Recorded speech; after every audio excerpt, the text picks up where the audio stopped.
Heri akan memaparkan sekitar 30 menit. Setelah itu kita tanya jawab. Nah, selama Bapak Heri memaparkan, tolong kita semua di mute ya, di mute, jangan ada suara-suara gitu. Nanti setelah itu tanya jawab ya silahkan. Nah, untuk tanya jawab bisa menggunakan fasilitas raise hand atau angkat tangan atau kalau enggak lewat apa chat gitu ya. Ini karena yang hadir karena banyak ini 92 ini saat ini, sedangkan apa tuh namanya kapasitas dari Zoom-nya hanya 100 gitu. Jadi nanti kalau ada yang masuk belakangan mungkin terpaksa nggak bisa masuk. Nah sebenarnya biasanya Pak Sahar Andika, beliau atau Pak Rudi SAP sebenarnya yang dosen SSTD yang biasanya sebagai ketua yang memberikan sambutan pembukaan, tetapi karena beliau itu ada musibah keluarga jadi pada pagi ini tidak bisa mengikuti. Saya kira itu nanti kami persilakan langsung Bisa kepada namanya? Pak Heri, Pak Kabala. Ini selain Taruna di sini hadir nih Pak dosennya tuh Pak Niko Jasinga dan beberapa lagi para senior. Jadi tolong nanti adik-adik Taruna apa ya namanya agak tertib ya, biar agak tertib. Jangan ada yang bicara kalau ada Pak Heri atau orang lain yang lagi bicara. Silakan Pak Kabalai. Baik ya, terima kasih Pak Wendy yang kami hormati, Bapak Ibu. Di sini ada Pak Niko, kemudian biasanya juga ada Pak Sahar ya. Hari ini beliau lagi berduka, ada kakak beliau yang di Lampung meninggal. Jadi apa namanya, kita turut berduka cita ya. Mudah-mudahan diberikan apa namanya kekuatan dan almarhumah juga diberikan kelapangan di alam kuburnya. Baik, Bapak Ibu ya dan adik-adik ya Taruna, hari ini saya akan mencoba memprestasikan ya, mengenal lebih dekat dengan BPLJ-SKB atau Balai Pengujian Layak Jalan dan Sertifikasi Kendaraan Bermotor, sebuah unit pelaksana uji tipe pemerintah yang berlokasi di Bekasi ya. Mungkin saya kira Taruna dan alumni STTD tidak asing lagi karena berjarak dekat ya dan dulunya tersambung ya lahannya. Nah, ini kami menyampaikan update ya perkembangan terkini BPLJ SKB. Mungkin saya izin share.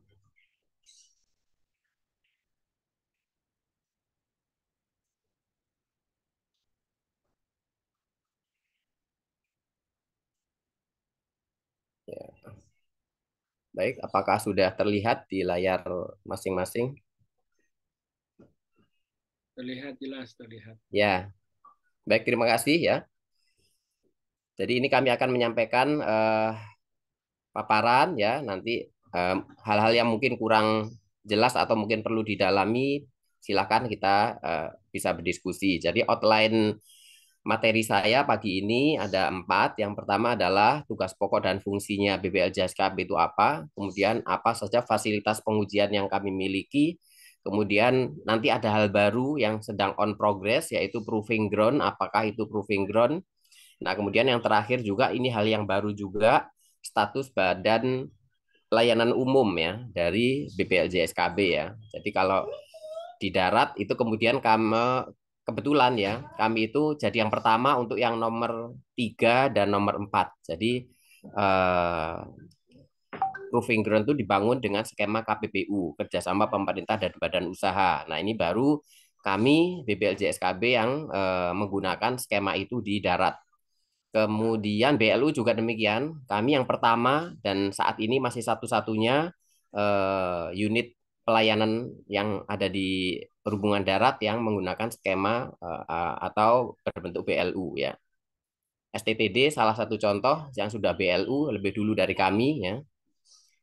Baik, kita masuk ke hal yang pertama. Nah, ini gambaran umum kaitannya dengan BPLJ-SKB ya. Jadi kami atau BPLJ-SKB ini diresmikan secara didirikan secara resmi itu tanggal 26 Maret tahun 1988 berdasarkan keputusan Menteri Perhubungan nomor 7 tahun 1988. Kemudian organisasi dan tata kerja kami saat ini itu adalah menggunakan keputusan Menteri Perhubungan nomor 59 tahun 2002. Tugas pokok ya adalah melaksanakan pengujian dan penyiapan bahan sertifikasi layak jalan terhadap tipe kendaraan bermotor, kereta gandengan, kereta tempelan, karoseri dan kendaraan khusus. Dan fungsi kami BPLJ-SKB adalah melaksanakan uji tipe, penyiapan bahan sertifikasi uji tipe, kemudian pemeriksaan dokumen teknis kendaraan, tipe kendaraan, kemudian pemeliharaan peralatan dan fasilitas uji, pengembangan teknologi pengujian tipe, serta administrasi dan kerumah tanggaan. Visi, ya ini ada visinya, menuju terselenggaranya lalu lintas dan angkutan jalan yang nyaman, lancar, selamat, serta ramah lingkungan ya tentu saja di aspek kendaraan. Kemudian misinya adalah memastikan semua tipe kendaraan bermotor yang akan dirakit, diimpor, diproduksi, dan dipasarkan ya di Indonesia itu memenuhi persyaratan teknis dan layak jalan. Nah ini untuk misinya. Ya, kemudian ya mengenai luas lahan ya, kami berdiri di atas lahan seluas 93 hektar ya. Kemudian nilai total aset saat ini itu berapa itu ya? 1 triliun sekian ya. Nah, jadi itu. Nah, struktur organisasi yang ada saat ini seperti ini berdasarkan KM 59 tahun 2002 tadi ya, ada kepala balai, kemudian ada subbak tata usaha, kemudian kami memiliki 4 kepala seksi atau 4 seksi teknis ya, yaitu seksi pengujian, seksi sertifikasi, seksi sarana pengujian, serta seksi teknologi pengujian. Nah, di luar itu kita memiliki kelompok jabatan fungsional yaitu penguji kendaraan bermotor. Ya. Oke, jadi saat ini kita tercatat ada 111 orang yang ada di kami. Kemudian kemarin baru saja minggu yang lalu kita ketambahan CPNS ya, kita mendapatkan dari Polbit itu ada 9 orang ya, berarti total ada 120 personil.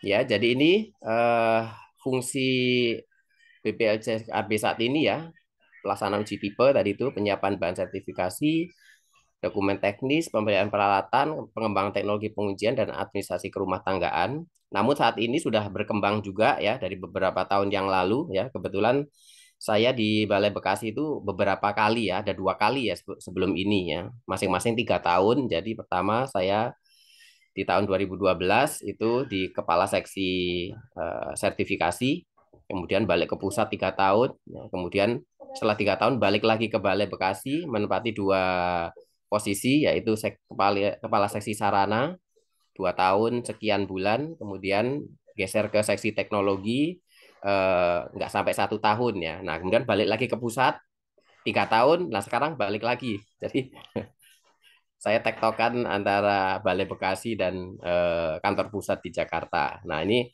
udah berkembang beberapa tahun yang lalu, kami masih belum sebanyak ini, ada berapa ini? Ada 7 ya. Nah, tapi saat ini yang existing kami layani itu ada 7 pekerjaan. Nah, yang pertama, yang awal ya, itu adalah pengujian tipe kendaraan motor.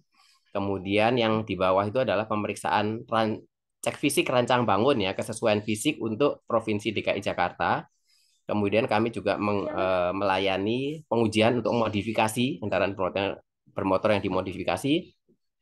Kemudian kami juga melayani pengujian emisi CO2 atau konsumsi bahan bakar kendaraan motor. Ini kaitannya dengan kebijakan pemerintah memberikan subsidi kepada kendaraan-kendaraan yang beremisi rendah. Kemudian kami juga melaksanakan namanya uji sampel kendaraan bermotor ya. Kemudian ada juga kita melayani pengujian terhadap pengembangan prototipe. Nah, jadi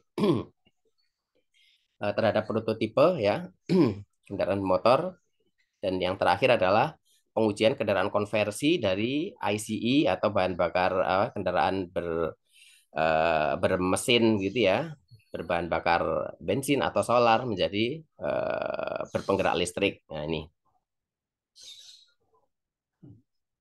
Nah, jadi ini kalau dirinci ini cukup banyak ya fungsi yang akan kami laksanakan terkait dengan status penetapan kami sebagai Badan Layanan Umum ya di tahun kemarin di bulan September.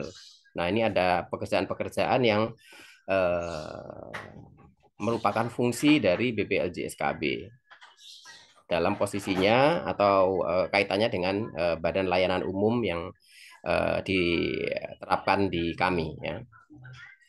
Meliputi penyusunan rencana, program, anggaran, rencana strategi bisnis. Nah, sekarang ada kata-kata bisnisnya karena dengan BLU ini maka unit pelayanan itu akan mengelola apa ya, mengelola dirinya itu dalam konsep bisnis gitu ya. Jadi suatu saat lepas atau tidak tergantung lagi pada rupiah murni atau anggaran negara. Dia sudah bisa mendapatkan atau memenuhi operasionalnya itu dari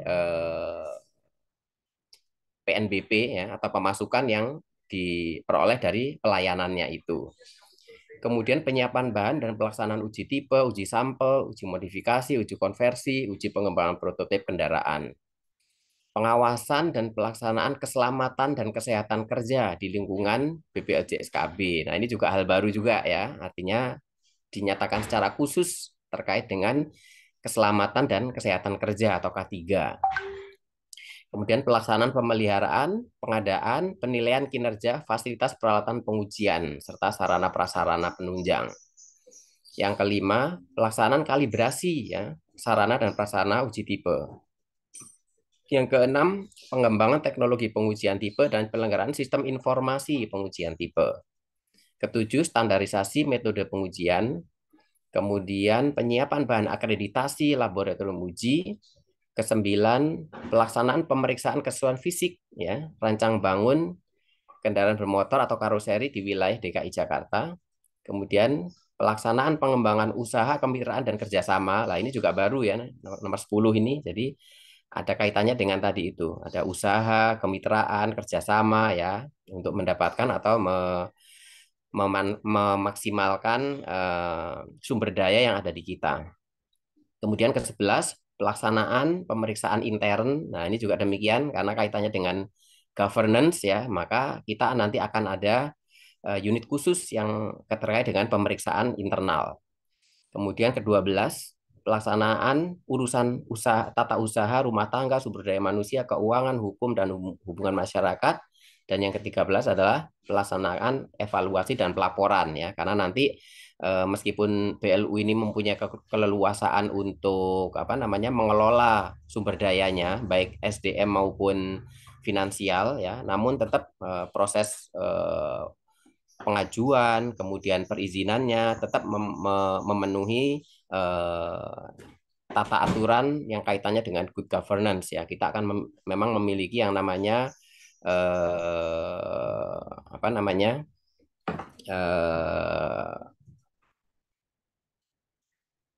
ini apa namanya semacam ini nanti di struktur ya mungkin bisa kita lihat ya ada yang namanya badan pengawas ya atau dewan pengawas atau dewas ya jadi seperti sebuah perusahaan gitu. Oke, ini strukturnya seperti ini. Ini masih draft, namun sudah proses disetujui oleh Menteri Pan-RB dan sekarang prosesnya adalah harmonisasi di Kementerian Kumham. Jadi nanti kepala BPLJSKB itu ada di sebelah kirinya adalah Dewan Pengawas ya. Ini adalah mengawasi kita, kemudian memberikan izin terhadap apa namanya usulan-usulan apa yang bisa kita rencanakan gitu ya.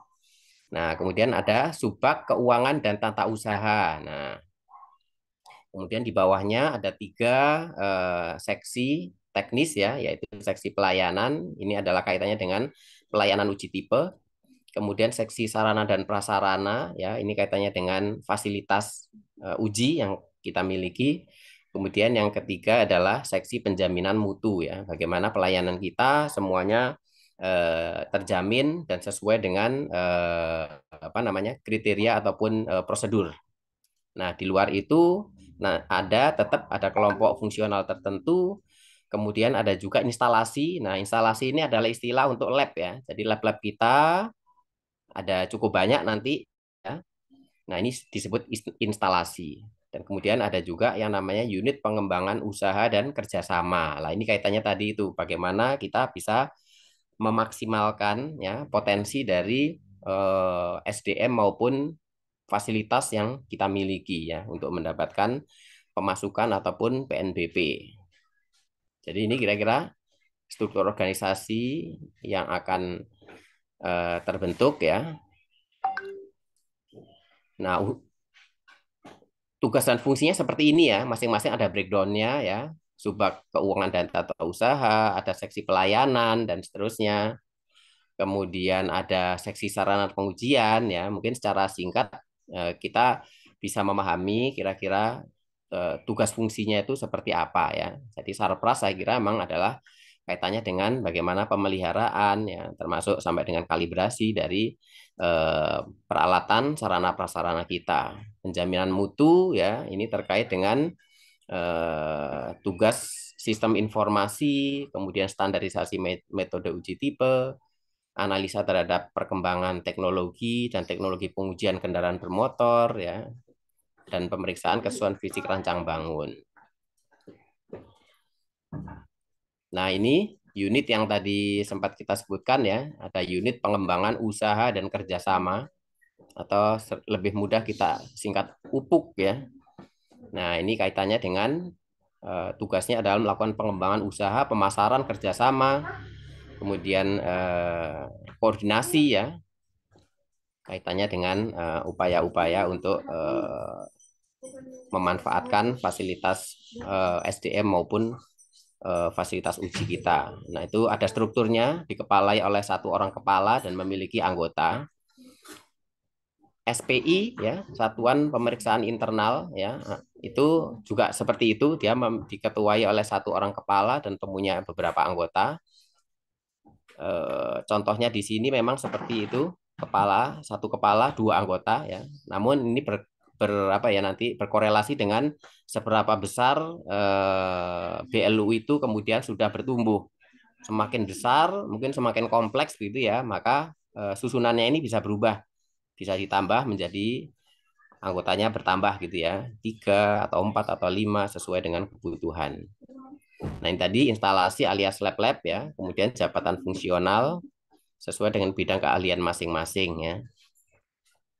Apakah dia terkait dengan uji rem, nanti uji crash test atau uji stability dan seterusnya. Nah, itu maksudnya kelompok keahlian yang ada di instalasi-instalasi atau lab-lab tersebut.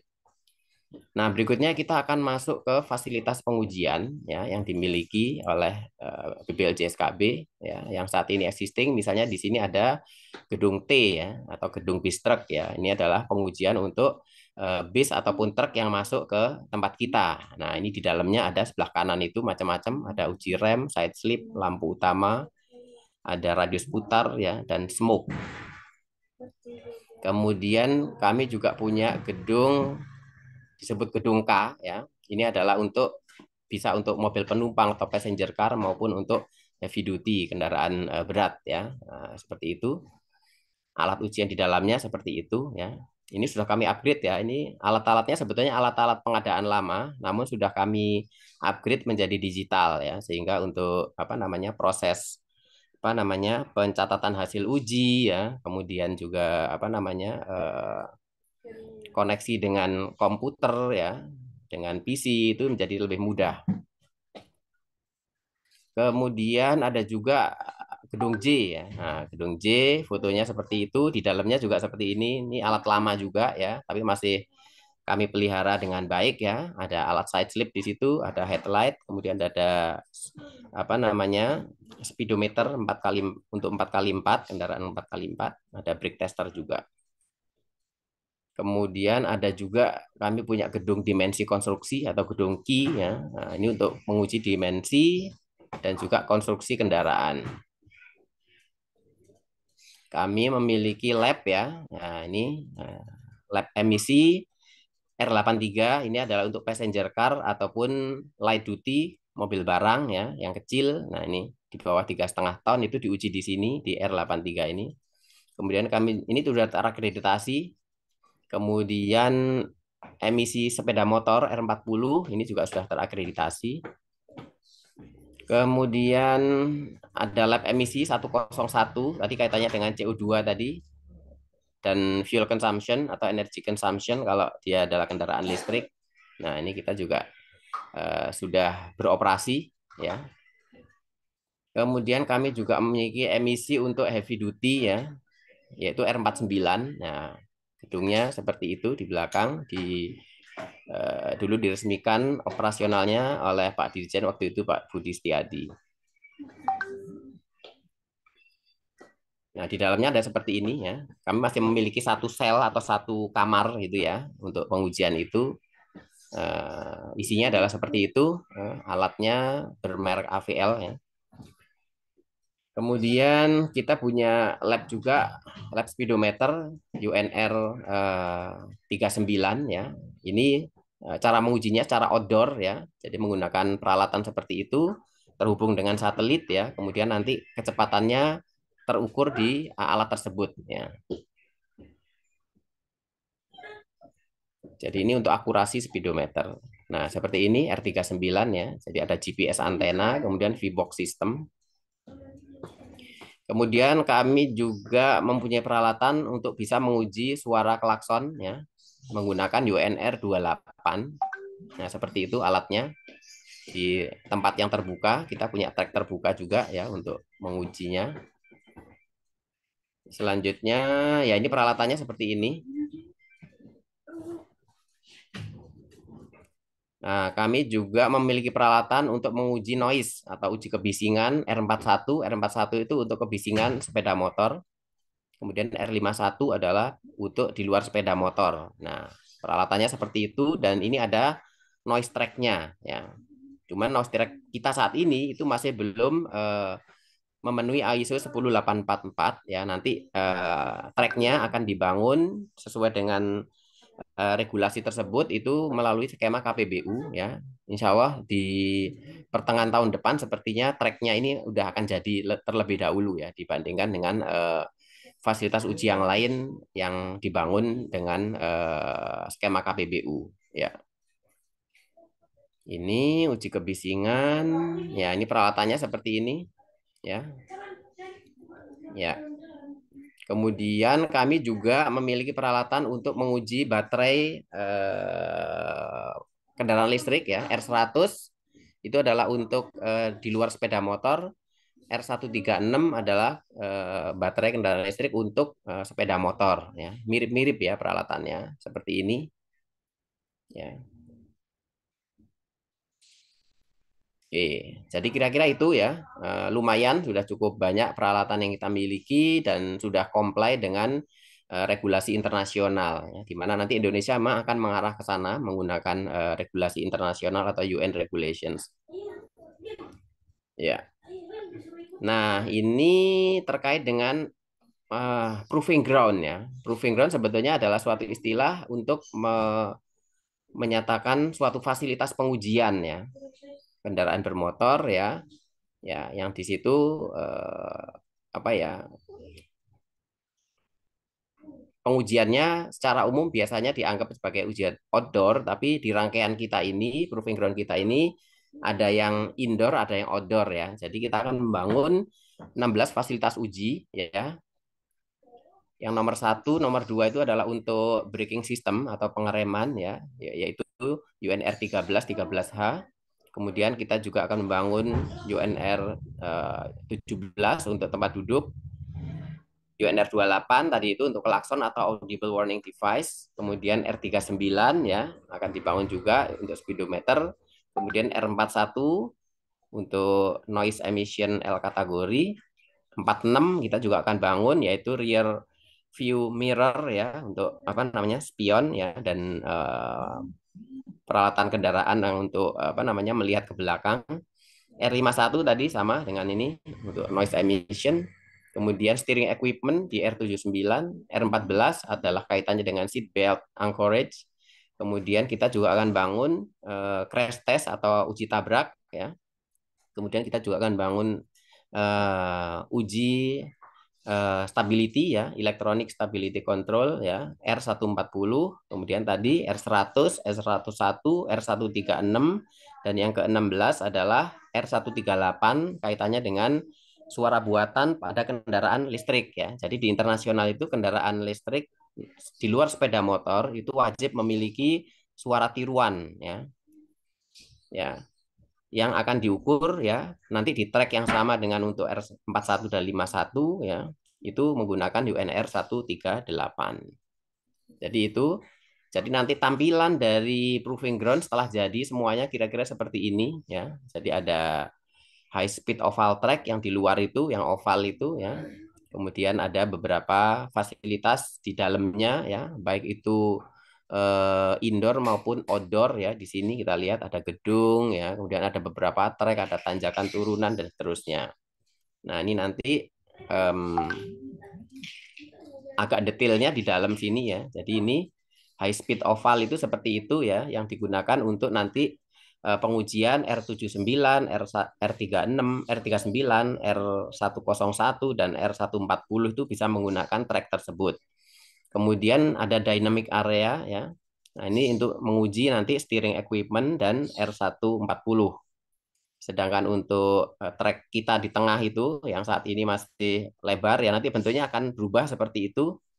Ya, ini untuk menguji R28, R41, R51 sama R138. Nah, nanti kita juga beberapa di dalam apa? Tes track kita seperti itu ya, low friction braking, kemudian tanjakan turunan atau test hills, kemudian ada passive safety laps untuk pengujian tabrak, kemudian rear visibility hall ya untuk penguji R46 ya. Juga bisa juga karena dia berupa ruangan luas gitu ya, itu bisa untuk menguji R100 dan R136. Oke, itu sekilas mengenai proving ground ya.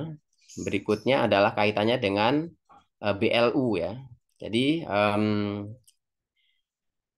status BLU Balai PPLJ SKB itu diputuskan dengan keputusan Menteri Keuangan nomor 392 tahun 2022. Ya, jadi kita sudah menerapkan pola pengelolaan keuangan Badan Layanan Umum. Ya, itu dasar ini kita. Kemudian target dan realisasi kita seperti ini ya, beberapa layanan ya, pengujian fisik, uji sampel, modifikasi, konversi CO2 ya, kemudian pengembangan prototipe ya, kemudian pemeriksaan karoseri. Nah, seperti itu. Ya, ini adalah ya, nanti pasti akan kita laporkan secara teratur ya, tiap bulan ya, dan akhirnya tiap tahun seperti capaian kita seperti apa sehingga terpantau kinerja kita. Oke, baik ya. Ini video mungkin tidak bisa terputar ya karena ini formatnya adalah PDF ya, tapi isinya adalah sama seperti beberapa item kaitannya dengan proving ground yang tadi sudah saya sampaikan. Mungkin itu yang bisa saya sampaikan, Pak Wendy dan Bapak Ibu serta adik-adik sekalian ya. Sementara saya cukupkan, saya kembalikan ke Pak Wendy. Terima kasih. Terima kasih Pak Heri, Pak Kepala Balai. Ya, untuk ini adik-adik taruna atau Bapak Ibu yang ingin bertanya, konfirmasi, seperti tadi disampaikan, silahkan saja bisa lewat raise hand, bisa juga minta waktu dari di chat, atau kalau enggak ya tolong lambaikan tangan aja begitu.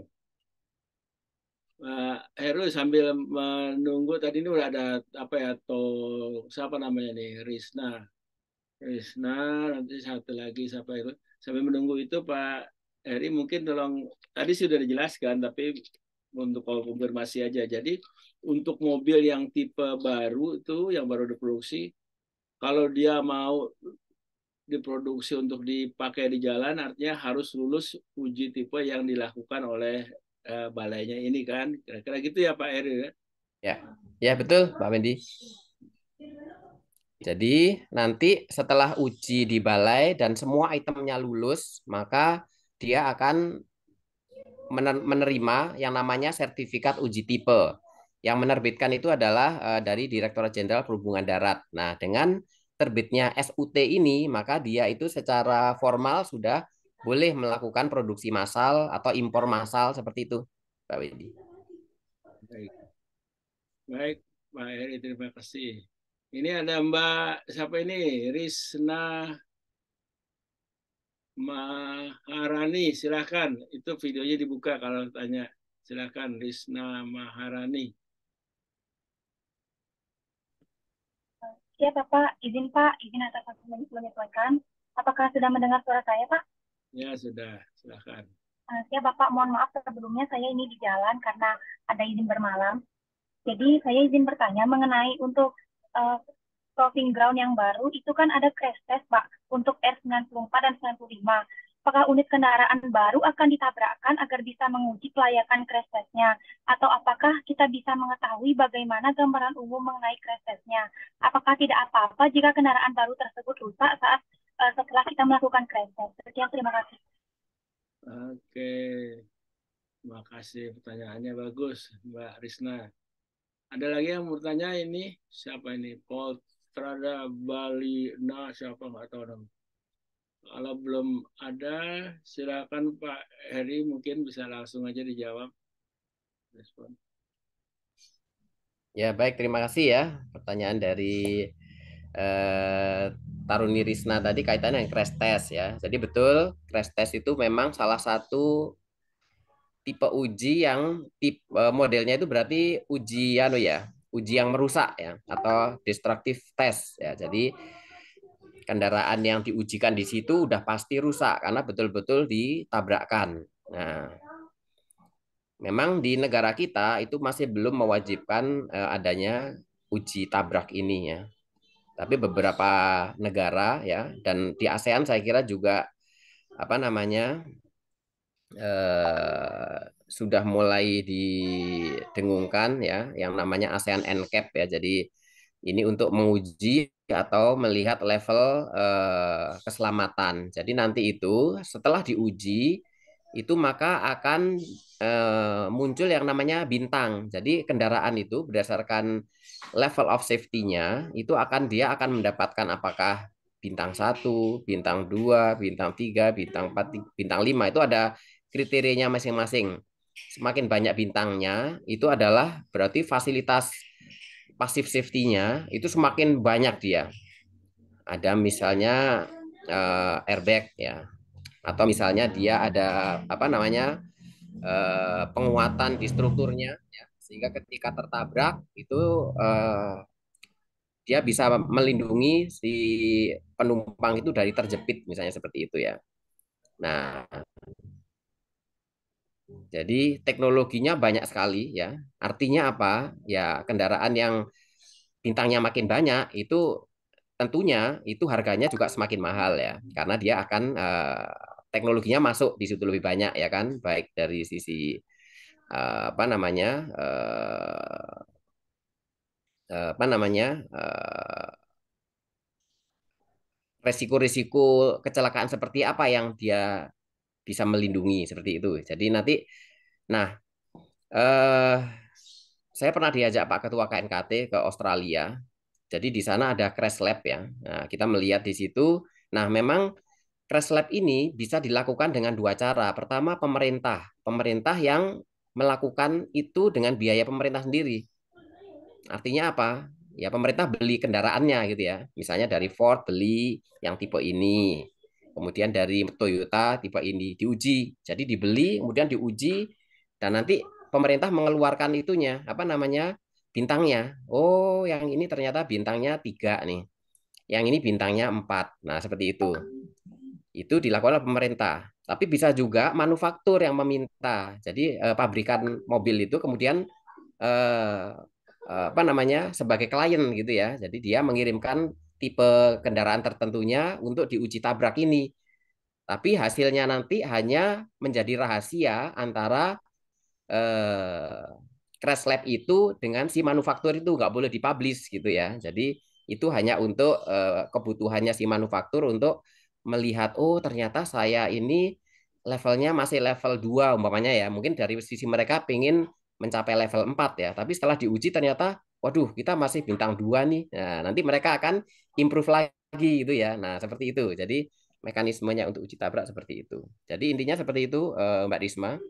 Uji tabrak modelnya seperti itu kira-kira ya. Tapi kita masih belum, tapi suatu saat saya pikir kita perlu ya melindungi masyarakat kita supaya paling tidak ada minimum level bintang berapa yang boleh dipasarkan di Indonesia. Kalau sekarang ini kan dulu ada yang bilang ya, di Indonesia ini mobil kaleng pun boleh dijual gitu ya.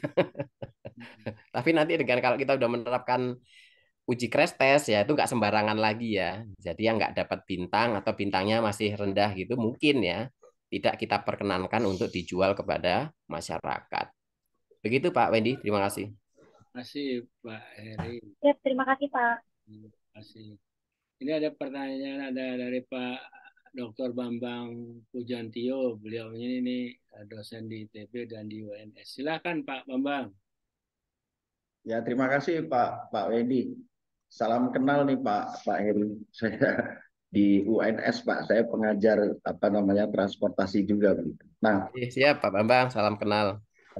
sedikit aja Pak. Jadi kita ini kan kalau di Indonesia itu kan rata-rata mobilnya tuh mobil impor ya Pak. Ini mohon maaf sebelumnya gitu ya. Jadi mobil impor. Nah itu kan tentunya sebelum diproduksi ya itu di negaranya sudah ada uji laik jalan, pastinya sudah ada Pak di negaranya, dan itu tentunya sudah dinyatakan lulus begitu. Lalu untuk bisa disertifikasi laik jalan di Indonesia, maka harus mengikuti uji laik jalan lagi di Indonesia begitu Pak, atau bahwa uji laik jalan di negaranya itu sebagai referensi begitu.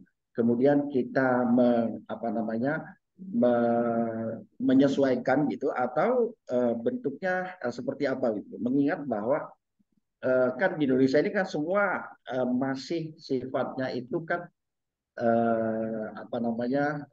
belum belum belum memproduksi gitu ya Pak. Baru masih diimpor semua gitu. Jadi cuma dirancang bangun saja di Indonesia itu masih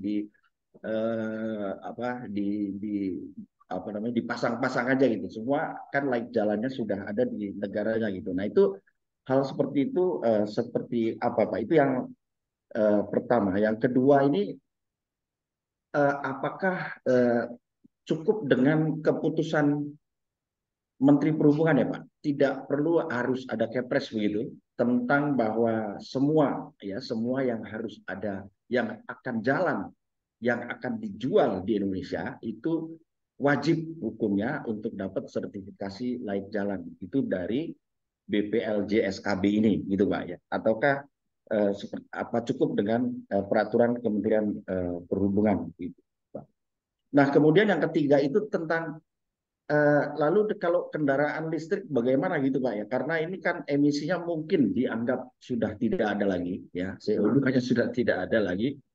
Apakah hanya uji bunyi saja, bunyinya itu tidak bising begitu seperti atau bagaimana Pak? Itu tiga hal pendek-pendek saja Pak. Terima kasih Pak Eri.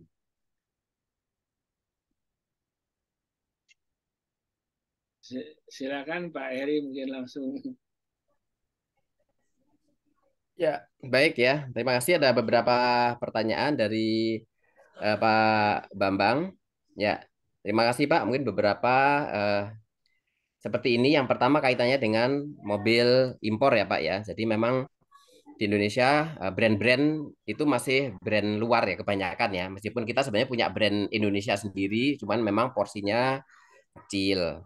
Namun sebetulnya pabrikan Indonesia yang berbrand katakanlah Jepang ya, itu sebetulnya sudah berproduksi di Indonesia, Pak. Yang saya ketahui misalnya seperti Toyota ataupun Daihatsu, itu mereka diproduksi di Indonesia, tapi produknya sudah dijual secara global, Pak, di puluhan negara di luar. Jadi tidak semuanya kita impor. Jadi ada beberapa memang yang masih kita tidak memiliki pabrikan minimal perakitan di Indonesia. Jadi datang ke Indonesia dalam bentuk CBU ya. Jadi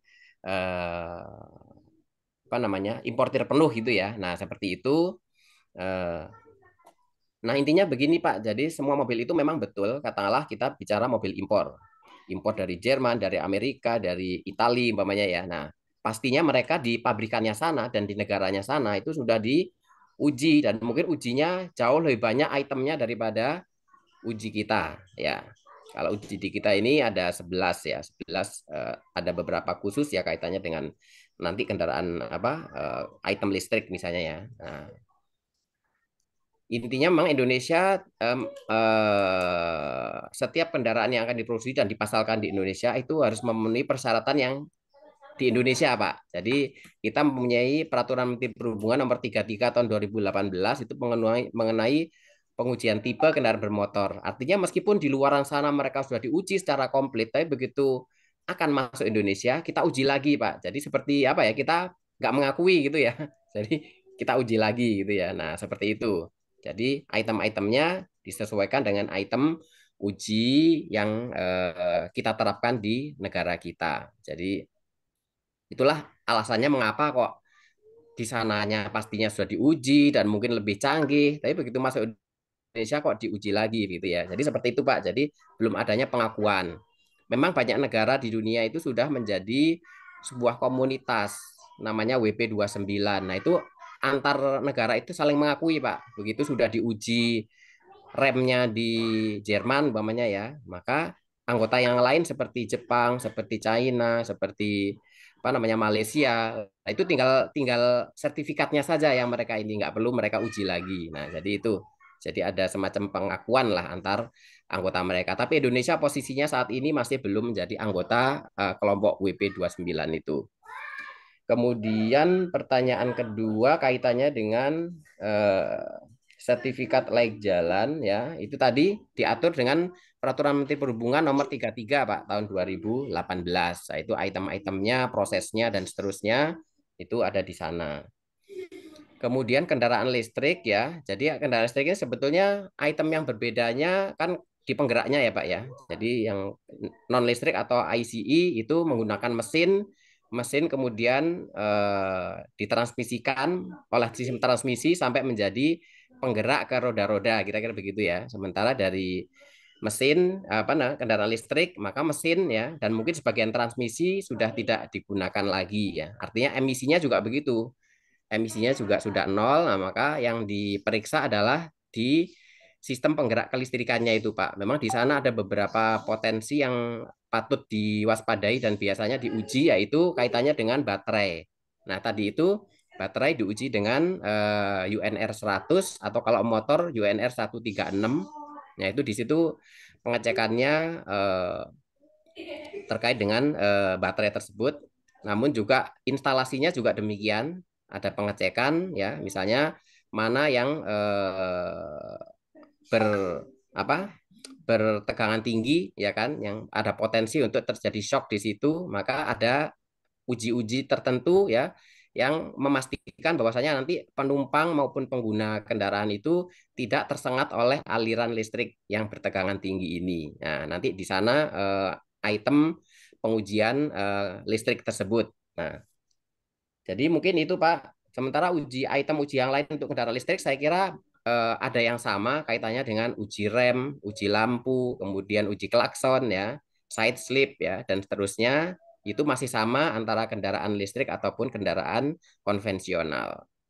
Mungkin itu Pak Bambang yang bisa Ya kami kalau jelaskan. ya Pak, kalau sedikit lagi Pak, barangkali eh, kalau ini kan untuk kendaraan baru ya Pak. Nah setiap tahun itu kan dia memproduksi lagi, gitu Pak. Nah itu pada waktu dia memproduksi lagi, itu harus ikut uji layak jalan juga lagi atau berlaku untuk seterusnya Pak. Jadi misalnya variannya sama, variannya sama, tetapi tahunnya berbeda gitu Pak. Itu diuji lagi atau gimana Pak? Nah, baik terima kasih Pak. Ini bagus. Itu namanya mekanisme uji sampel, Pak. Jadi setiap tipe yang sudah mendapatkan SUT tadi itu, sertifikat uji tipe, dia kan punya hak untuk memproduksi terus ya, Pak ya, sampai seri keberapa selama dia masih belum menghentikan tipe atau varian tersebut. Nah, itu 1 tahun setelah terbitnya SUT, dia itu terkena kewajiban uji sampel, Pak. Jadi nanti tim dari kami itu akan datang ke pabrik, kemudian memilih secara acak gitu ya, sesuai dengan kemauan kami, unitnya dibawa lagi ke balai, Pak.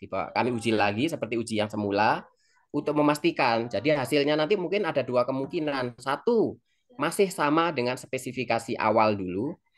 Yang kedua, udah berbeda. Nah, kalau berbeda itu kita akan menghentikan penerbitan serutnya, Pak. Jadi dianggap sebagai tipe baru atau sudah berubah dia spek teknisnya. Nah, jadi seperti itu, Pak. Nanti di tahun kedua kami juga akan melakukan hal yang sama. Jadi seperti itu, Pak, namanya mekanisme uji sampel kalau di kami nyebutnya. Ya. Kalau terjadi pelanggaran itu ada punishment-nya juga, Pak?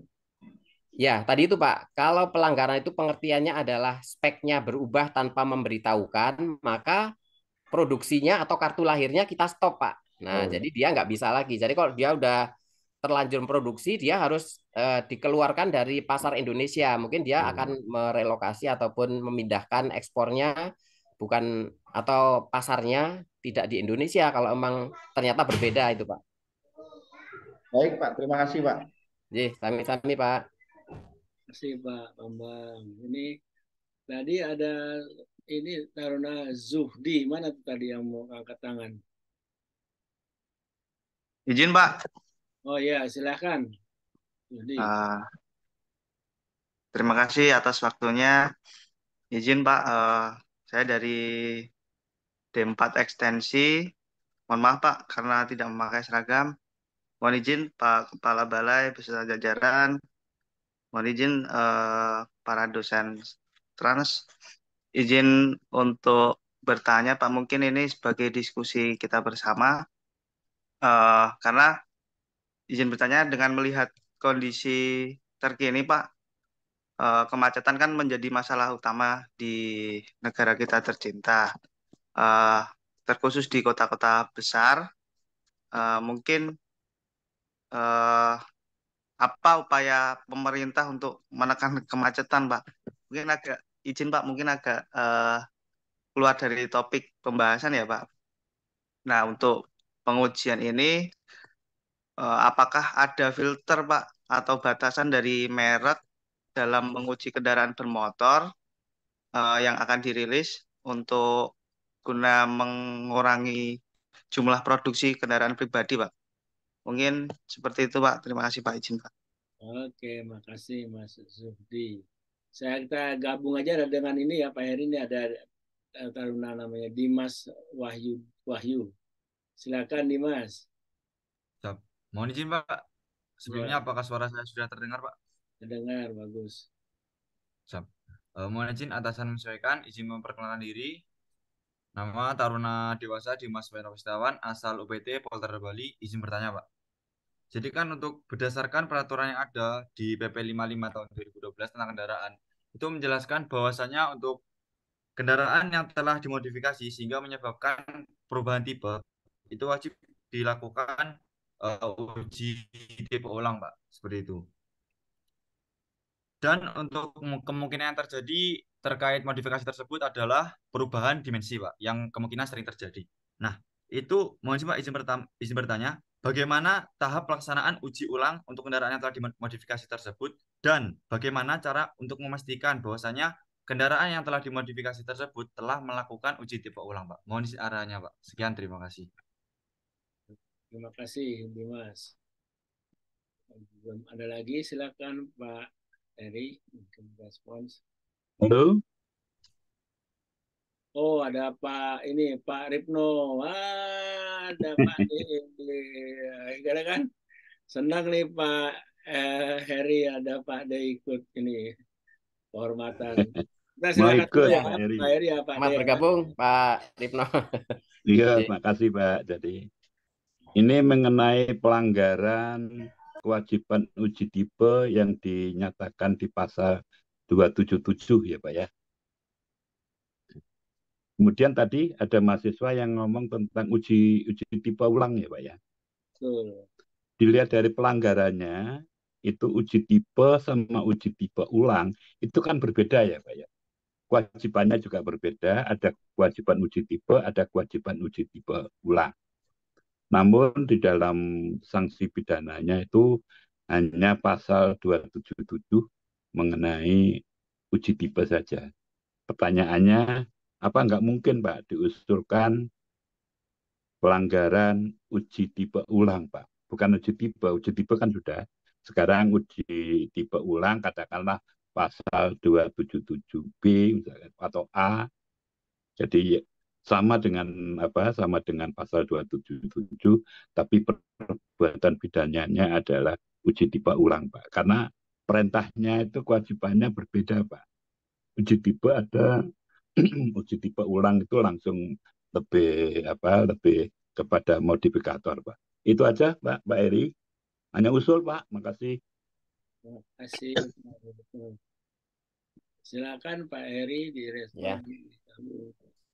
Baik, terima kasih ya. Tadi ada pertanyaan dari Taruna, ada dua ya. Pertama kaitannya dengan tadi dari Taruna Zudi ya. Nah, apakah di kita itu ada semacam pembatasan terhadap yang diuji ya? Jadi kalau di kami itu tentunya tidak ada mekanisme kita bisa menolak permintaan untuk uji tipe ya. Jadi semua permohonan uji tipe berapapun banyaknya dari pabrikan itu harus kita layani. Memang kita berada di hulu ya, artinya belum terkait dengan kebijakan mengenai bagaimana pembatasan mobil pribadi. Nah, jadi kita tidak berada di ranah itu. Nanti itu diatur oleh teman-teman yang lain ya, mungkin di Direktorat Angkutan atau Direktorat Lalu Lintas ya, atau secara umum ya, kebijakan bagaimana supaya transportasi kita itu porsinya berimbang ya antara jalan, kereta, laut, dan udara dan seterusnya. Ini tentu ada kebijakan makro yang ada di luar dari kementerian atau dari BPLJ-SKB sendiri. Jadi itu jawabannya. Jadi kita tidak ada pembatasan ataupun penolakan terhadap tipe-tipe yang mengajukan uji ke kita. Kemudian dari Taruna Dimas tadi kaitannya dengan kendaraan modifikasi. Jadi memang ketika modifikasi itu mengubah tipe kendaraan, maka dia akan dikenai atau wajib melakukan modifikasi ulang. Sebagai contoh tadi kaitannya dengan dimensi ya. Jadi dimensi kan merupakan salah satu item ataupun spesifikasi teknis kendaraan. Nah, ketika dia itu berubah ya, tidak sesuai dengan yang tercatat secara resmi di dalam SUT SRUT ya. Nah, jadi ini modifikasi yang tadi disampaikan Pak Ripno itu kemudian ada pasal khusus di dalam Undang-Undang 22 yang mengatur sampai dengan sanksinya, yaitu di pasal 277. Nah, jadi ini harapannya memang pasal itu tentunya supaya pabrikan ataupun bahkan pengguna kendaraan itu tidak gampang-gampangnya mengubah dimensi. Yang sekarang ini over dimensi overload ya. Nah, seperti itu banyak terjadi di kita ya. Karena apa? Ketika terjadi perubahan dimensi ya, itu kemudian penindakan terhadap perubahan itu mungkin ya kita agak longgar sehingga kemudian terjadi secara masif. Jadi yang kita sebut sebagai over dimensi ya itu sebetulnya harusnya itu ditertibkan ya karena tidak sesuai dengan speknya. Saringannya harusnya melewati yang pertama pengujian berkala ya. Jadi ketika datang ke pengujian KIR, salah satu itemnya itu kan dicek dimensinya. Nah, seperti itu ya. Nah, kemudian ini menyebabkan dia tidak lulus, harus dia kembali ke spesifikasi awalnya. Nah, jadi seperti itu. Nanti diarahkan ini harus kembali ke spesifikasi awal gitu ya. Kecuali kalau memang Pak, saya memang pengen mengubah. Nah, itu mekanismenya nanti dia akan uji tipe ulang ya. Mungkin diajukan kalau mekanismenya itu kalau kami sekarang itu untuk hal tersebut itu melibatkan teman-teman di BPTD ya untuk memudahkan proses ya pengajuannya sehingga kemudian akan keluar serut ulang ya. Jadi akan di spesifikasi barunya itu akan keluar dalam bentuk serut ya, khususnya kalau dimensi berarti adalah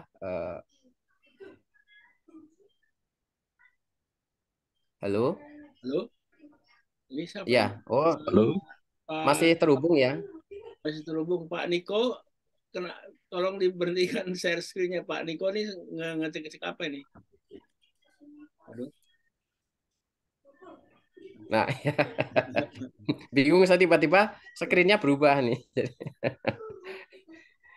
Jadi kira-kira begitu ya, Taruna Dimas. Jadi uji tipe ulang seperti itu karena dia mengubah item tipenya ya. Jadi dia harus melakukan lagi uji tipe ulang dan nanti akan terbit serut baru yang berbeda salah satu spesifikasinya dengan yang sebelumnya. Jadi seperti itu.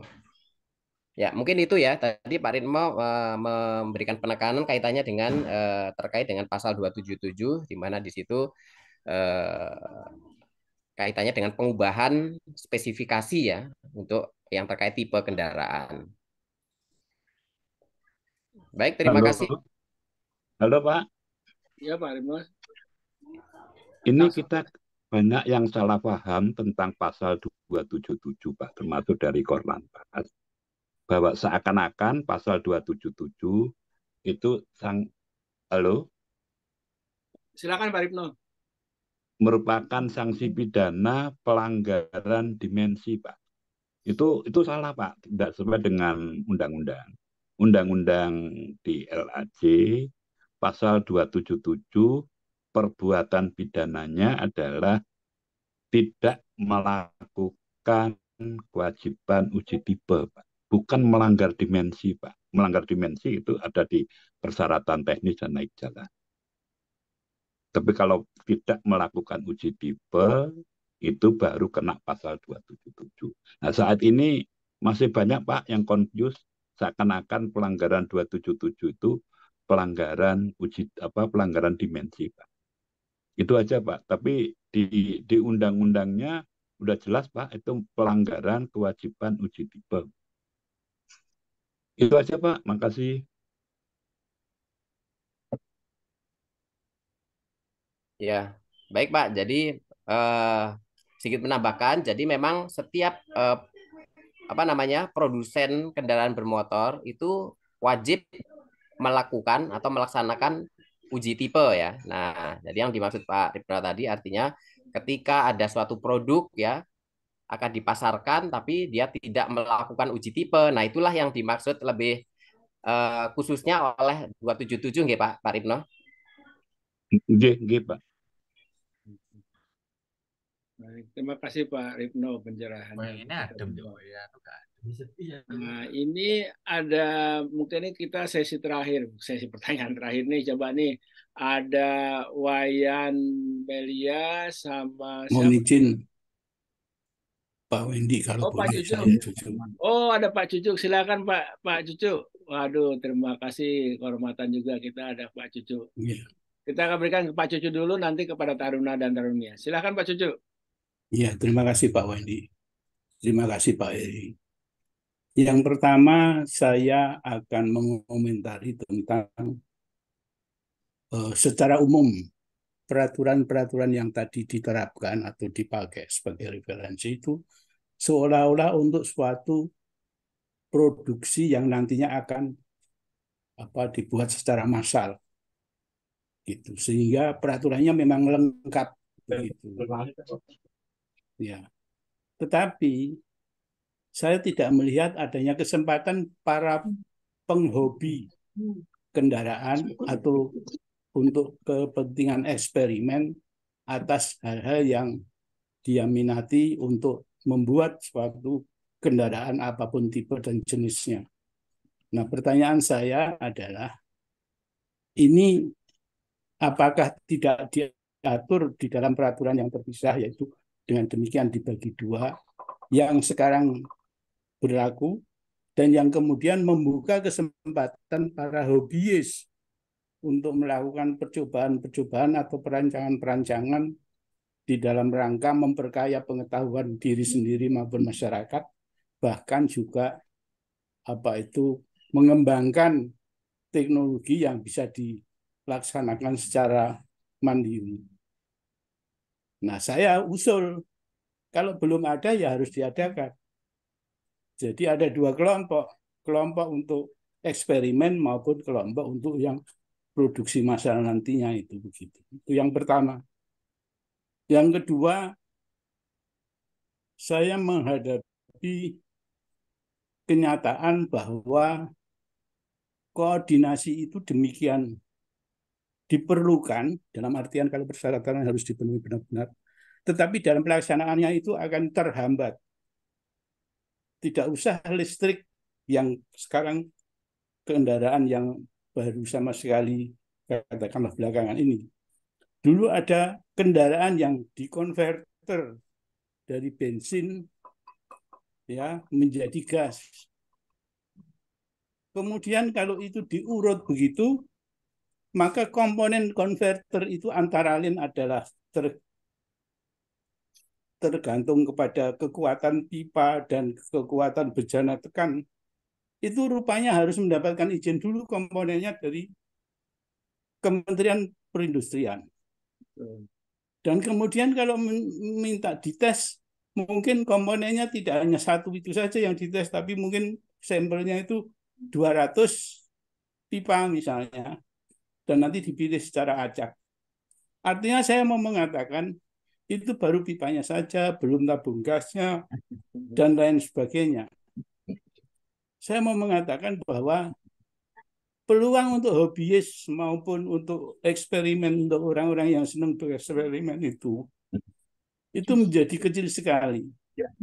Sehingga apa itu namanya tidak membuahkan suatu sistem atau suatu suasana yang bisa menggerakkan masyarakat gitu untuk bisa mendalami untuk memulai memproduksi, dan akibatnya yang kita kemudian tidak akan banyak maju di sana.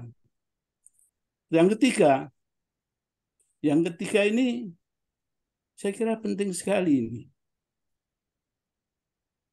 Kalau tadi kan syaratnya kalau ada kendaraan diimpor belum pernah diproduksi di Indonesia, maka akibatnya adalah kita mereferensi tentang hasil awal dari tes yang dilakukan oleh negara lain tersebut, kemudian kita menguji kembali. Nah, bisa terjadi di lapangan itu tidak ada kesamaan cara pengetesan. Bahkan mungkin minim sekali kalau kemudian orang-orang yang mau mengekspor barangnya ke Indonesia itu terdesak oleh waktu. Maka akibatnya type certificate itu atau sertifikat uji itu seolah-olah dikeluarkan oleh Indonesia. Nah, ini yang saya sayangkan, bahwa di sisi lain kita kemudian seolah-olah memudahkan produk luar negeri, tapi yang produk dalam negeri, apalagi dalam kaitannya dengan eksperimen dan hobiis tadi, itu seolah-olah susah berkembang. Nah, saya pengen tahu nih bagaimana kebijakan pemerintah dalam hal ini. Yang keempat adalah, saya kira di kereta api, di penerbangan, dan di laut itu mempunyai ketentuan yang hampir sama serupa. Kalau di udara istilahnya adalah type certificate. Terus kemudian ada, kalau misalnya ada modifikasi, disebut sebagai supplemental type certificate. Jadi begitu. Jadi saya intinya itu ini harus disatukan benar-benar ini. Kan ini sudah 3 moda, 4 moda saya kira. Nanti mungkin kalau ada moda yang lain. Nah, ini tugas dari, mohon maaf ini mungkin Badan Kebijakan transportasi nasional untuk menyelesaikannya begitu. Sehingga mulai terlihat nantinya ada harmonisasi gitu di antara subsektor tentang produksi ini, dan peran serta dari Kementerian Perhubungan di sini akan menjadi center. Jadi jangan dikira itu tidak merupakan pekerjaan besar. Akan menjadi center karena tidak ada yang mengerjakan yang lain-lainnya itu kaitan dengan type certificate itu tadi, terutama itulah saya ingin menyampaikan Pak Wendy, yang mohon maaf mungkin saya terlalu bersemangat, tetapi saya juga melihat masa lampau seperti apa. Sekarang katakanlah lebih baik, tetapi kurang cepat ya istilahnya ya, kurang cepat begitu. Terima kasih Pak Wendy dan Pak Heri. Pak Cucuk. Iya, memang waktu kemarin kita meninjau ke sana juga saya bersemangat banget tuh. Pak Cucuk nanyanya banyak sih ke Pak Heri ya. Karena menarik sekali, kita baru pertama kali punya dan baru akan punya sih sebetulnya test tracknya itu. Nah, kereta api sendiri, kereta apinya udah kita produksi tapi test tracknya belum punya gitu kan gitu sebenarnya. Tapi makasih sekali Pak Cucuk ya, nanti catat ini. Kita gabung aja ya sekalian ya Pak Heri ya, dengan ada 3 taruna, mungkin taruna bisa singkat-singkat nanti sekaligus dijawab oleh Pak Heri dan di wrap up. Taruna siapa nih? Niwayan, kemudian siapa nih namanya lagi? Insan Kamil, kemudian yang wanita nih siapa namanya, Portada Bali tapi nggak ada namanya. Ya, oke, terus silakan Niwayan. Terima kasih Pak Cucu. Mohon izin Bapak, apakah Ya, suara saya terdengar? dengar nih, ya. Mohon izin atasan, izin memperkenalkan diri Taruna Remaja Niwayan Meliawati dari instansi Poltrada Bali. Izin Bapak, izin bertanya mengenai pengujian soal level UNR 28. Untuk cara pengujiannya apakah sama dengan pengujian sound level pada pengujian berkala dan ambang batasnya bagaimana? Sekian Bapak, terima kasih. Terima kasih. Kemudian Insan Ya, Kamil. Silakan Insan Kamil. siap. Terima kasih, Pak. Mohon izin memperkenalkan diri. Nama saya Muhammad Insan Kamil dari Extension Transportasi Darat. Izin bertanya, Pak, terkait konversi kendaraan dari kendaraan berbahan bakar minyak menjadi kendaraan listrik. Bagaimana sistem konversinya, Pak? Karena untuk di Indonesia ini kan masih tergolong baru, Pak, pengkonversian kendaraan dari eh, berbahan bakar minyak menjadi kendaraan listrik, Pak. Siap, terima kasih, Pak. Terima kasih Insan Kamil. Manusia sempurna katanya Insan Kamil. Ini kemudian ini siapa nih namanya nih? Saya bingung namanya. Oh, Jasmine Paramesti Maharani. Silakan. Selamat pagi Pak. Suaranya agak keras. Mohon izin atasan menyampaikan izin memperkenalkan diri Tarun Baja Jasmine Pramesti Marani dari UPT Polda Bali. Sebelumnya izin Pak, izin bertanya terkait apakah dengan dijadikannya sistem PLU sekarang ini nantinya akan berpengaruh pada perubahan biaya pada setiap jenis pengujian tipe dari biaya pengujian sebelumnya. Dan terkait pengujian dalam seharinya, berapakah pengujian tipe yang bisa dijalankan di BPLJSKB? Siapa? Terima kasih. Terima kasih. Saya kira demikian ya pertanyaan ya. Tolong Pak Eri, terutama yang tadi Pak Cucuk ininya apa namanya penjelasan dan sarannya. Dan nanti ada 3 taruna tadi itu nanti langsung disimpulkan. Silakan Pak Eri. Ya, baik, terima kasih Pak Wendy ya. Pertama salam kenal Pak Cucu dengan kami. Ya, makasih Pak pertanyaannya. Jadi ini pertanyaan yang saya kira basic ya. Artinya ini adalah sebuah apa ya? Di regulasi kita ini memang kami juga merasa seperti itu Pak, yang sama dengan Pak Cucu sampaikan. Jadi kita ini masih melayani kaitannya dengan produksi kendaraan untuk manufaktur yang diproduksi untuk massal gitu ya, untuk global dan seterusnya. Cuman untuk para pehobi ya, kita tahu bahwasanya di kita ini ternyata komunitas hobi juga banyak Pak, karena memang kami waktu di beberapa tahun yang lalu di Balai itu ada program kami untuk mendekati ataupun berkomunikasi dengan para modifikator, Pak. Mereka ini nggak main-main juga. Saya tanya sekolahnya aja di Perancis ini, tapi pekerjaannya mereka punya bengkel sendiri dan saya tanya produk saya juga ini loh Pak, saya ekspor loh Pak ini. Soalnya di Indonesia sendiri saya nggak merasa dapat ruang untuk mendapatkan apa namanya sertifikat terhadap ini sendiri gitu ya.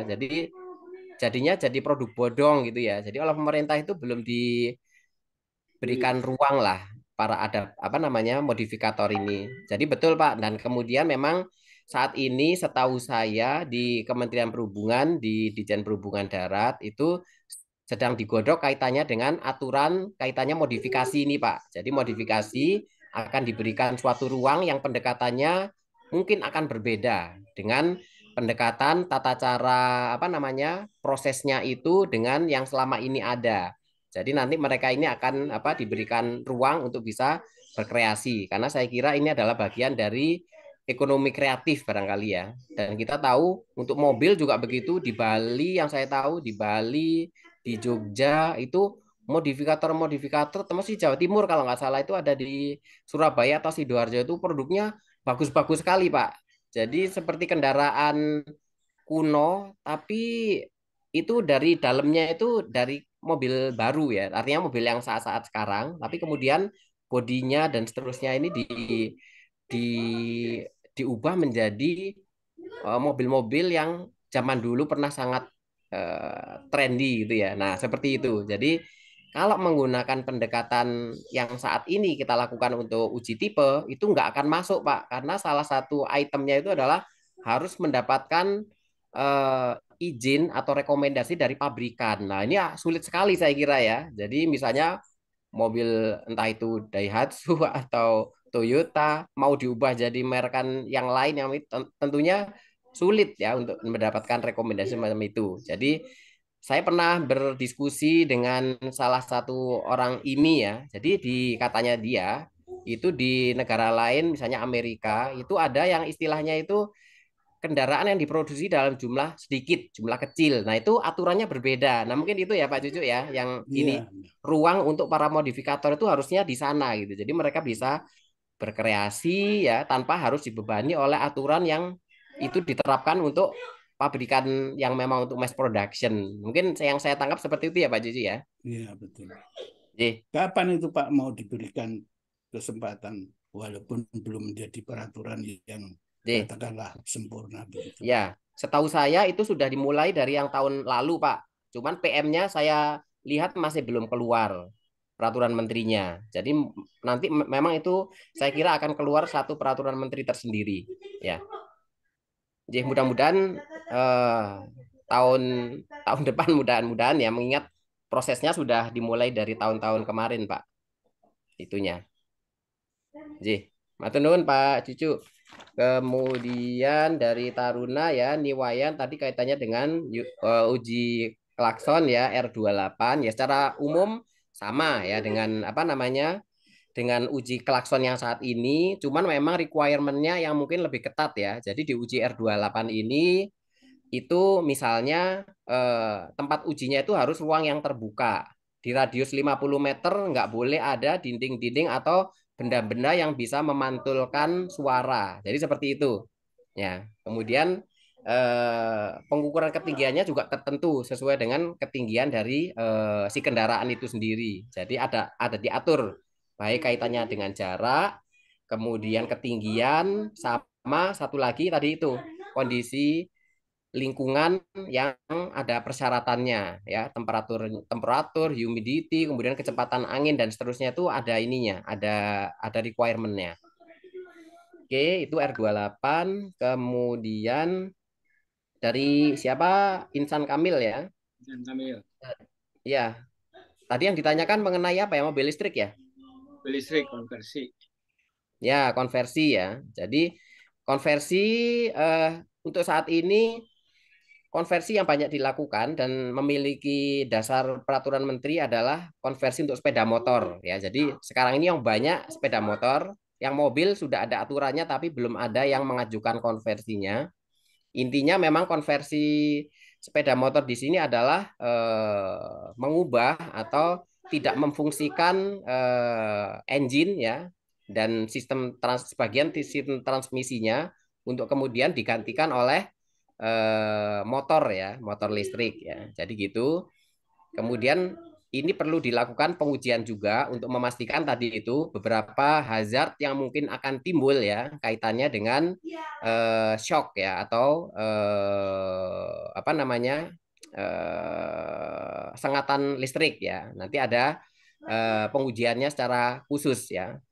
Ya jadi dengan apa namanya dengan satu tools ya toolsnya itu untuk ada dari apa namanya dibedakan menjadi dua. Jadi alatnya itu ada kecil seperti itu, ada yang ujungnya itu seperti kawat, ada yang ujungnya seperti jari agak besaran ya. Nah itu kaitannya dengan bagaimana konstruksi di kendaraan itu bisa melindungi penggunanya dari dia menyentuh titik-titik yang di situ bisa tersengat ya. Dia harus apa namanya dipastikan tidak bisa terjangkau oleh jari ya ataupun bagian tubuh dari si penggunanya.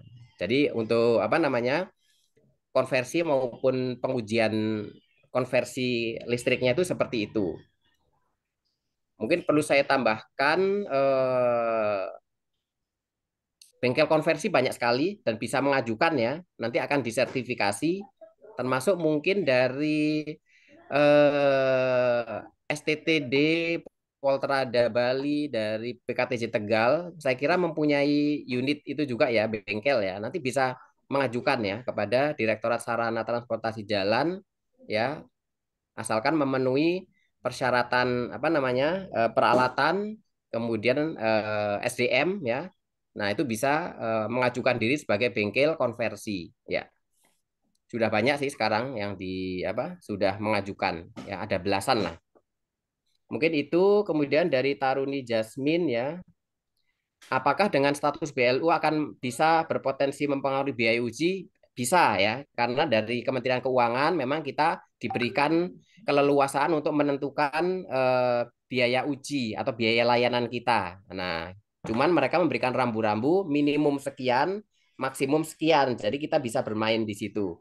Artinya itu berubah dengan yang saat ini diatur dengan PP 15 tahun 2016 di mana itu gabungan ya, seluruh layanan Kementerian Perhubungan diatur di situ. Nah, kadang-kadang kalau kita mengajukan item baru atau harga baru itu susah sekali karena prosesnya PP ini ya. Nah, nanti dengan BLU itu cukup di internal kita mengajukan kepada Dewan Pengawas dan Kementerian Keuangan itu sudah cukup ya. Jadi tidak perlu ada rapat interdep untuk apa namanya untuk mengajukan perubahan ataupun mengusulkan layanan baru, harga layanan baru. Jadi seperti itu kira-kira. Baik, kalau Ya, terima gitu kasih Pak. Siap, Pak terima kasih Pak. Wendy ada diperluas sedikit bisa nggak Pak Wendy? gimana Pak? Ini tadi kan sudah ada apa namanya kesempatan untuk melaporkan hasil modifikasi yang sedang dilaksanakan oleh katakanlah hobiis. Nah, pertanyaan saya kemudian akan saya perluas. Itu adalah mengenai apakah ada juga sertifikat untuk rancang bangun. Jadi sebelum tipe sertifikat itu tadi ada rancang bangun. Kalau ada lebih bagus lagi. Jadi nanti orangnya itu bekerja di kantor saja, membuat rancangan dan rancangannya itu bisa dijual. Itu yang pertama. Nah, terus yang kedua, apakah kemudian modifikasi tadi diajukan ke pemerintah dalam ini Dijen Perhubungan Darat pada waktu apa itu modifikasinya sudah dilaksanakan. Tentunya kan mestinya harus dari rancangan dulu ya itu. Ya. Demikian. Terima kasih Pak Medi, Pak Hadi. Baik Pak Cucu, Pak Heri, masih Ya. Ya. Pak, Terima kasih ini kan bagus sekali ya. Dari sebagai Dirjen Udara dari apa namanya di udara prakteknya seperti begitulah kurang lebih kalau saya nggak salah nangkep. Silakan Pak Heri.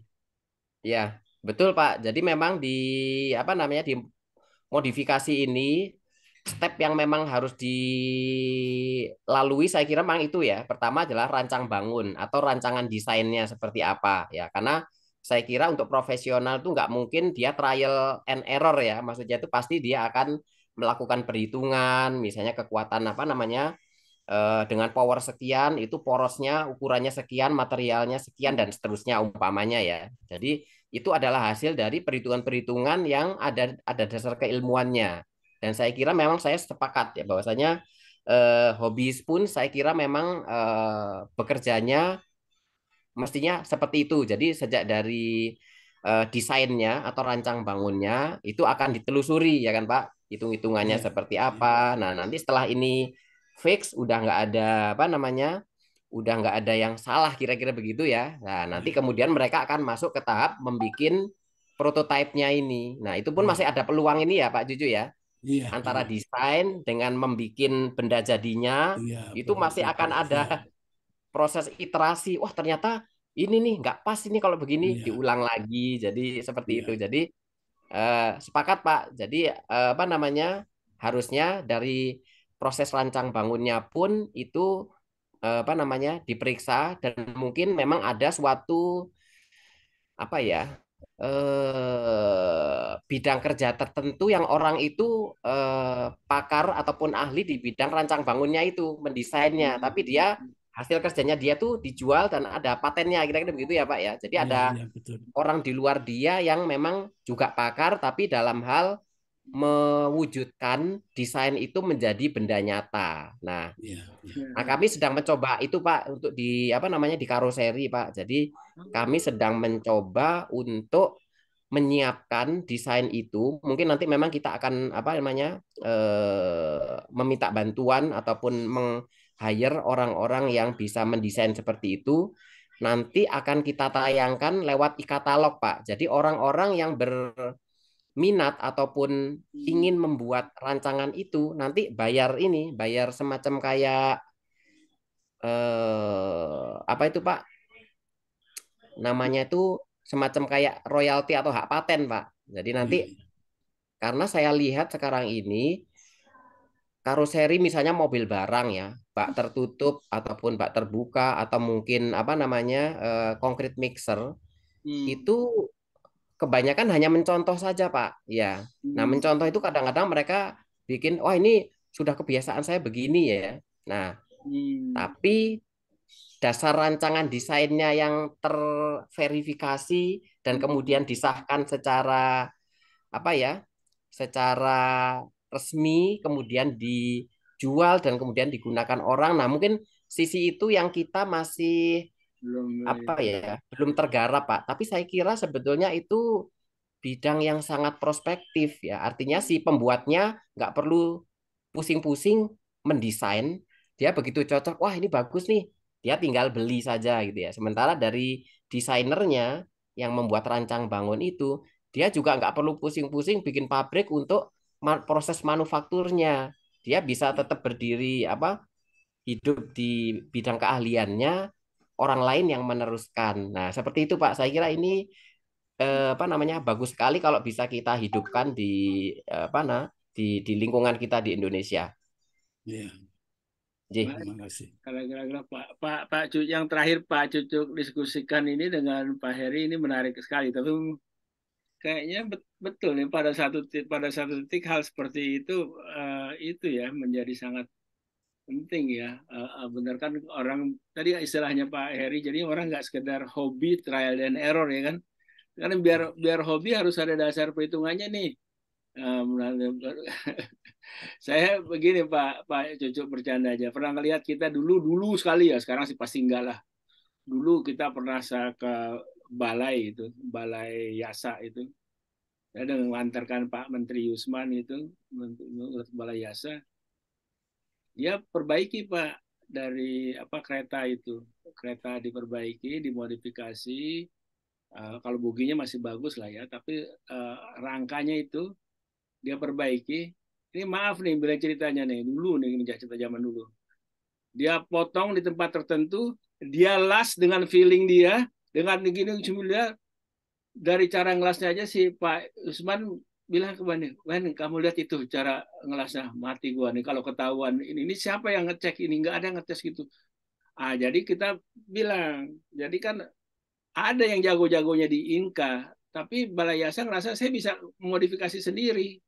Ya Pak ya, kalau yang insinyurnya yang jago-jago adanya di Inka gitu, nah itu. Nah kita bilang, dan dia dengan PD mengatakan kita udah lakukan ini selama ini nggak apa-apa. Tapi kalau ditanya bagaimana, kenapa dia potong, dia rasa, oh Pak yang ini udah keropos, saya tambahin ini Pak, saya perkuat apa, tapi nggak ada hitungannya Pak.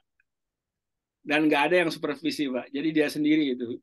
Jadi, nah hobi sih hobi, tapi pada titik tertentu karena menyangkut keselamatan baik yang bersangkutan maupun keselamatan orang di lalu lintas ya Pak ya, memang harus dipertanggungjawabkan secara ilmiah ya, persisnya gimana.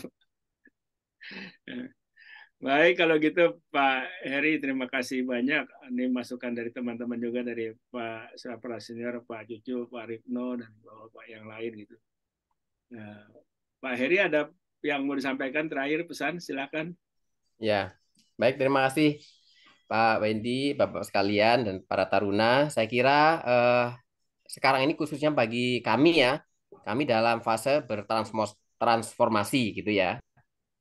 Baik dari sisi regulasinya, mungkin ada beberapa regulasi yang memang masih belum apa namanya sedang dalam progres juga, karena untuk regulasi itu bukan di kami tempatnya, kami hanya kaitannya dengan pengadaan sarananya atau prasarananya, tapi regulasi kaitannya dengan UNR tadi itu adanya di pusat, di kantor pusat ya. Mudah-mudahan nanti seiring dan bisa pada waktunya fasilitas jadi, regulasinya juga jadi. Nah, ini kalau nggak klop bisa agak repot nanti ya. Regulasi apa? Fasilitasnya jadi di 2025, regulasinya belum, nanti idle ini, nanti belum bisa dilaksanakan, belum ada apa dasar regulasinya. Nah, itu yang memang sudah kita sadari, cuman memang ini berjalan bersama-sama. Harapan kami mudah-mudahan nanti dengan kita menjadi lebih lengkap, apa yang diharapkan untuk kita bisa mensupport industri otomotif Indonesia menjadi lebih kompetitif, menjadi lebih berkeselamatan, itu akan terwujud. Dan juga nanti saya kira efek sampingnya adalah ruang untuk teman-teman di domestik di Indonesia untuk mengembangkan otomotif lokal itu akan lebih terwadai, karena salah satu layanan kami kan untuk uji prototipe. Jadi sebagai contoh misalnya apa namanya mobil maung ya itu diuji di kami Pak, bukan dalam proses untuk memperoleh sertifikat uji tipe, tapi dia apapun hasilnya dia akan terima dan akan improve dari situ. Nah, mungkin nanti ini akan menjadi ruang bagi teman-teman di sana untuk bisa mencoba atau mendevelop ya suatu produk Indonesia gitu ya, sehingga nanti ini akan menyuburkan lingkungan penelitian ya untuk bisa mengembangkan otomotif yang dibangun oleh putra-putri Indonesia. Mungkin itu Pak Wedi, terima kasih atas waktunya dan Bapak Ibu sekalian. Terima kasih banyak Pak Heri. Nah, demikian kita akhiri, dan tadi ini saya buka kamera, biasanya kita foto bersama. Ini saya ambil, buka kamera, tolong tarunanya kita buka kamera. Oke. Sebentar. Oke, cuma satu halaman yang buka kamera. Oke, nggak apa-apa kalau begitu. Terima kasih sekali lagi, dan mohon maaf kalau ada kekurangan. Pak Cucu, terima kasih. Pak Ripno, Pak Bambang Pujantio, dan bapak-bapak dan ibu-ibu yang lain, dan para taruna dan taruna. Terima kasih. Wassalamualaikum warahmatullahi wabarakatuh. Waalaikumsalam warahmatullahi wabarakatuh. Terima kasih Pak Windy.